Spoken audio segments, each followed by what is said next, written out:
Problem identification क्या होती है जी? प्रॉब्लम आइडेंटिफिकेशन होती है किसी प्रॉब्लम को चेक करना, आइडेंटिफाई करना, एनालाइज करना। जब तक प्रॉब्लम के बारे में जानना, जब तक आप प्रॉब्लम के बारे में जानते नहीं हैं तब तक आप उस प्रॉब्लम को अच्छे से सॉल्व नहीं कर सकते। This stage involve detecting and recognising that there is a problem, identifying the nature of the problem, defining the problem. The first phase of problem solving may sound obvious but often require more thought and analysis.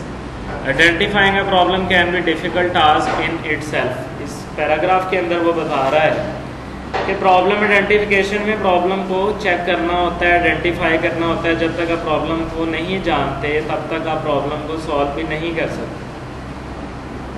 Problem के बारे में जानना लाजमी। मिसाल के तौर पर एक और प्रॉब्लम की मिसाल ले लेता हूँ कि मेरा डोर है वो लॉक हो गया। अब ये डोर किस तरह खुलेगा, इसके लिए लाजमी है कि पहले मैं उस प्रॉब्लम के बारे में मालूमात इकट्ठी करूँ कि वो डोर लकड़ी का है या फिर लोहे का है, उस डोर में किस तरह का लॉक लगा हुआ है, उस डोर में क्या क्या इस तरह की चीज़ें हैं जिनको अगर मैं जिस पे मैं अपना सोल्यूशन अप्लाई करूँ तो वो डोर खुल जाए। तो इसलिए प्रॉब्लम के बैकग्राउंड में जाना बहुत लाजमी होता है कि वो प्रॉब्लम क्यों आई थी, आइडेंटिफाई करें, एनालाइज करें, तभी आप उस प्रॉब्लम को सॉल्व करें। नेक्स्ट स्टेप होता है स्पेसिफाई रिक्वायरमेंट्स। स्पेसिफाई रिक्वायरमेंट्स मैंने जैसे कि आपको बताया था कि जब आप प्रॉब्लम को आइडेंटिफाई कर लेते हैं, जब आप प्रॉब्लम को चेक कर लेते हैं, फिर लाजमी है कि आप उसकी रिक्वायरमेंट्स को चेक करें, क्योंकि अगर आप रिक्वायरमेंट्स नहीं चेक करेंगे तो आप प्रॉब्लम को सॉल्व नहीं कर सकते। उस प्रॉब्लम का सलूशन आपने फाइंड कर लिया, उस सलूशन के अंदर आपको क्या क्या चीज़ें चाहिए, तो ये होता है जी स्पेसिफाई रिक्वायरमेंट्स। जब भी हम सॉफ्टवेयर बना रहे होते हैं ना, तो हम मार्केट में लोगों की रिक्वायरमेंट चेक करते हैं। जैसे कि मिसाल के तौर पर फेसबुक है, कितनी बड़ी वेबसाइट है। फेसबुक जब बनाई गई या कोई भी सॉफ्टवेयर जब बनाया जाता है तो वो चेक किया जाता है कि मार्केट में लोगों को क्या चाहिए, मार्केट में लोगों को क्या चाहिए, उनकी ज़रूरियात, उनकी रिक्वायरमेंट्स के मुताबिक वो वेबसाइट या वो सॉफ्टवेयर बनाया जाता है। तो स्पेसिफाई रिक्वायरमेंट्स में हमने यूज़र्स जो कि पब्लिक है उनसे उनकी रिक्वायरमेंट पूछनी है कि वो क्या क्या चाहते हैं सॉफ्टवेयर के अंदर। उनकी रिक्वायरमेंट्स के अकॉर्डिंग आपने वो चीज़ बनानी है, क्योंकि अगर आप उनकी रिक्वायरमेंट्स के अकॉर्डिंग वो चीज़ नहीं बनाएंगे तो वो वेबसाइट को कोई यूज़ नहीं करेगा, वो वेबसाइट आपकी फ्लॉप हो जाएगी या वो सॉफ्टवेयर आपका फ्लॉप हो जाएगा। सो इसलिए हमेशा यूज़र की रिक्वायरमेंट उससे पूछें। अकॉर्डिंग टू बुक डेफिनेशन है जी, most of the user can not explain their exact software requirement. कई दफ़ा वो कहता है, जब आप यूज़र से पूछने के लिए जाते हैं कि उनको सॉफ्टवेयर के अंदर क्या क्या रिक्वायरमेंट्स चाहिए, तो कई दफ़ा यूज़र जो है वो अपनी रिक्वायरमेंट्स को एक्सप्लेन नहीं कर पाते। They are uncertain about what they want to do with the software. वो नहीं जानते कि वो इस सॉफ्टवेयर के अंदर क्या क्या चाहते हैं या उनको इस सॉफ्टवेयर के अंदर क्या क्या चाहिए। कई दफ़ा यूज़र्स को नहीं पता होता। So they appear with a vague set of requirements in mind which may lead to a wrong solution of a problem. तो वो आपको तरह तरह की चीज़ें, तरह तरह की रिक्वायरमेंट्स बता देते हैं अपनी कि हमें इस सॉफ्टवेयर के अंदर ये चीज़ भी चाहिए, ये चीज़ भी चाहिए, ये चीज़ भी चाहिए, जो कि नामुमकिन होती है। और इसी वजह से हम गलती से अपना गलत सल्यूशन फाइंड कर बैठते हैं और फिर हमारी प्रॉब्लम बढ़ जाती है। ठीक है। So this stage demand to make clear the user requirement. तो स्पेसिफाई रिक्वायरमेंट्स ये जो मरहला है इसके अंदर लाजमी है कि आप अपनी जो यूज़र रिक्वायरमेंट है उसको क्लियरली लिखें। मुख्तलिफ़ किस्म की जो राय हैं वो लोगों से ज़रूर लें। सॉफ्टवेयर के अंदर क्या होना चाहिए मुख्तलिफ़ लोगों से ज़रूर पूछें, लेकिन हमेशा जो है वो वही चीज़ सॉफ्टवेयर के अंदर शामिल करें जो उसके लिए ठीक है। क्योंकि कई लोग गलत रिक्वायरमेंट्स भी बता देते हैं कि हमें ये भी चाहिए, ये भी, तो वो उस वेबसाइट के लिए ठीक नहीं होता, तो वो ख़राब भी हो सकती है। So that a problem solution could be suggested. अगर आप क्लियरली यूज़र्स की रिक्वायरमेंट ढूंढेंगे, लिखेंगे, तो प्रॉपरली आप उसका सोल्यूशन भी फाइंड कर सकते हैं। अदरवाइज़ मुश्किलात ये आपको मुख्तलिफ किस्म। तो स्टूडेंट्स, हमने आज क्या पढ़ा है? Chapter number 1 problem solving. Problem solving की डेफिनेशन हमने पढ़ी, ठीक है। फिर प्रॉब्लम सॉल्विंग के स्टेप्स हमने पढ़े कि 9 स्टेप्स होते हैं। फिर हमने उसके पहले 2 स्टेप्स की डिटेल भी पढ़ी, प्रॉब्लम आइडेंटिफिकेशन और स्पेसिफाई रिक्वायरमेंट्स। अब मैं आपको बता देता हूँ कि इसमें कौन कौन सी जो आंसर्स और डेफिनेशन याद करनी। सबसे पहले स्टूडेंट डेफिनेशन नंबर 1 आपके पास स्क्रीन पे मौजूद है, आपने ये याद करनी है आज के लेसन में से, ये मार्क भी कर लें आप। प्रॉब्लम सॉल्विंग की डेफिनेशन है कि problem solving is a skill which can be develop by following a well organised approach. Programming is also a problem solving activity.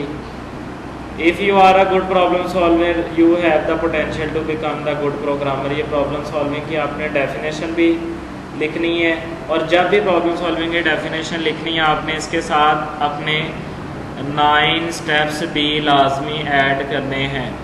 अगर आप ये स्टेप्स ऐड नहीं करेंगे वो 9 स्टेप्स, और वो डेफिनेशन गलत हो जाएगी। और कई स्टूडेंट्स मेरे से ये पूछते हैं कि ये 9 स्टेप्स सर ऑर्डर के अंदर लिखने लाजमी है या आगे पीछे करके भी लिख सकते हैं? तो जी हाँ, ये बिल्कुल ऑर्डर के अंदर लिखने लाजमी है।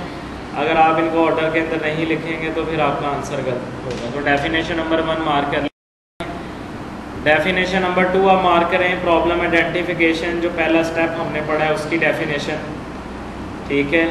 आप ये डेफिनेशन अकॉर्डिंग टू बुक भी कर सकते हैं, और ये जो लिखी आ रही है डेफिनेशन आप इसको यहाँ से भी कर सकते हैं कि this stage involve detecting and recognising that there is a problem, identifying the nature of the problem, defining the problem. The first phase of problem solving may sound obvious but often require more thought and analysis. Identify a problem can be difficult task in itself.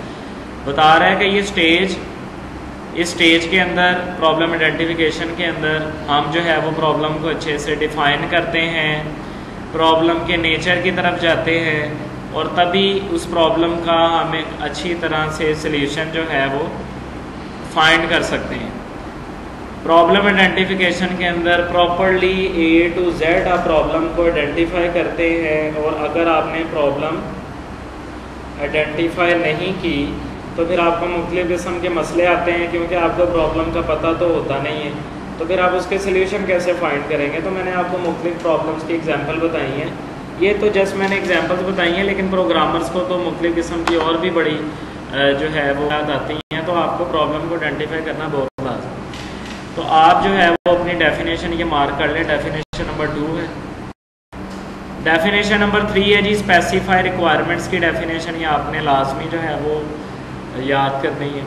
जैसे लिखा है जी, most of the user can not explain their exact software requirements, they are uncertain about what they want to do with the software, so the peer with a vague set of requirements in mind which may lead to wrong solution of a problem.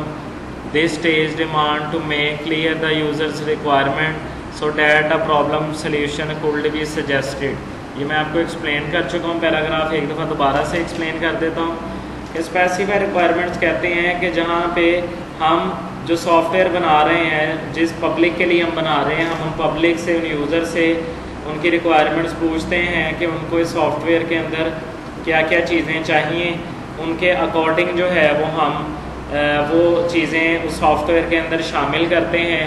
इस step के अंदर बताया गया है कि कई लोग अपनी जो है वो प्रॉपर अपने जो है वो रिक्वायरमेंट्स नहीं बता पाते, तो वो मुख्तलिफ किस्म की चीज़ें हमें बता देते हैं, तो प्रोग्रामर उन चीज़ों को अपने सॉफ्टवेयर के अंदर शामिल कर लेते हैं, फिर सॉफ्टवेयर को चलने में मुश्किलात आ रही होती हैं, ये काफ़ी ज़्यादा मुश्किल हो जाता है। इसलिए यूज़र से आप लाजमी पूछें कि उसकी क्या रिक्वायरमेंट्स हैं, लेकिन आप हमेशा वही एंटर करें इसके अंदर जो कि आपके सॉफ्टवेयर के अंदर सूटेबल है।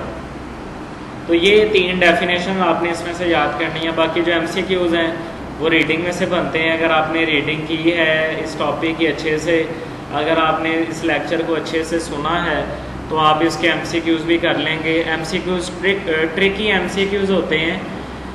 MCQs आपकी रीडिंग में से ही आते हैं। आपकी रीडिंग की कोई एक लाइन उठा ली जाती है और उस एक लाइन में से क्या किया जाता है कि एक वर्ड स्किप कर दिया जाता है और आपसे फिर पूछा जाता है कि ये वर्ड जो है वो आप सही ऑप्शन हमें दें।